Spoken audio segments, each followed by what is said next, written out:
I'm Raina Neal, and I'm the Director of Behavior Support Services, and I'll be talking about the Behavioral Emergency Policy. A behavioral emergency is a behavior that is exhibited by a person supported that causes or has the potential to cause harm to the life, health, or safety of that person or other persons. It could also cause or has potential to cause damage to the physical environment. OPG employees are trained in the following interventions when a behavioral emergency occurs. Tier 1 policy. This is to be used by staff as the first resort in helping diffuse a behavioral emergency. First, clear the area. If possible, removal of other people from the area to ensure safety. Response blocking. This is blocking a person's limbs or body with a protective pad or one's own limb or body without force so the injury does not occur.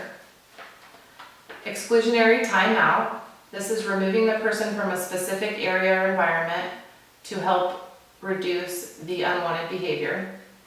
Removal of a desired object or activity to help diffuse the unwanted behavior. Holding a person's hands or wrist or feet down,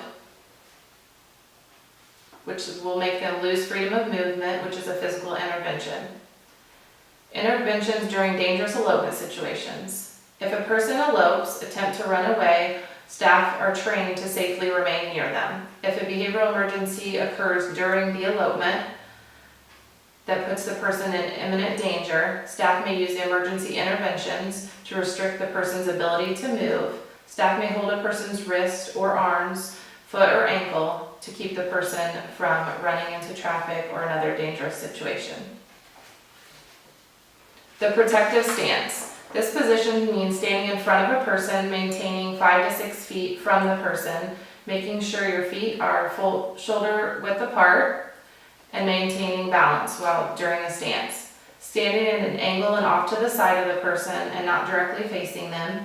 Keeping your hands up in front of your torso with your palms facing up. The intent of the stance is to let the person know that you're physically present, but not to square off with the person.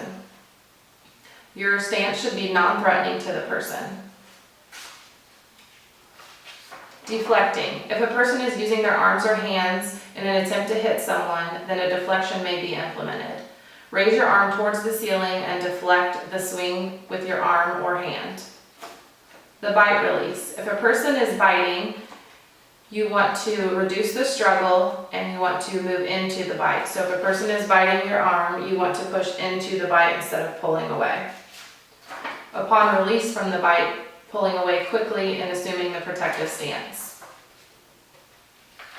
The hair pull release. As with the biting release, you want to do the same thing to reduce the struggle and push into the hair pull.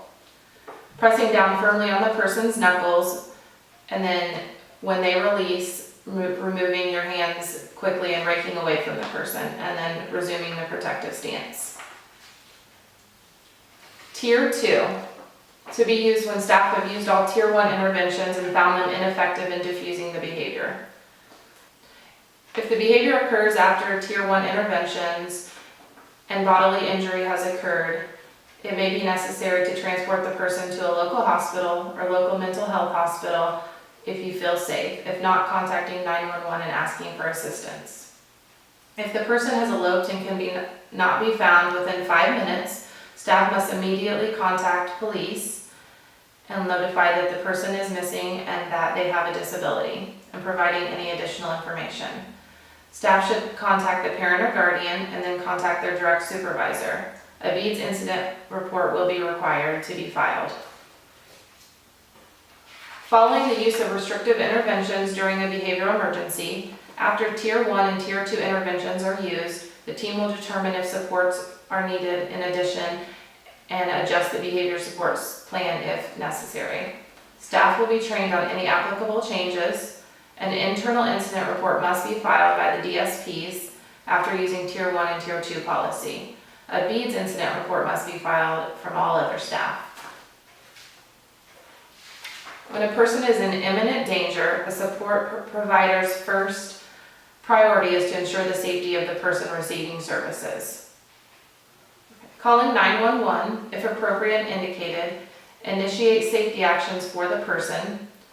Contacting the following. If a person lives in a 24-hour setting, letting the case manager know by the 24-hour crisis line if after hours, a supervisor at OPG, the BEADS district manager, APS and CPS if appropriate, and then the individual's legal guardian.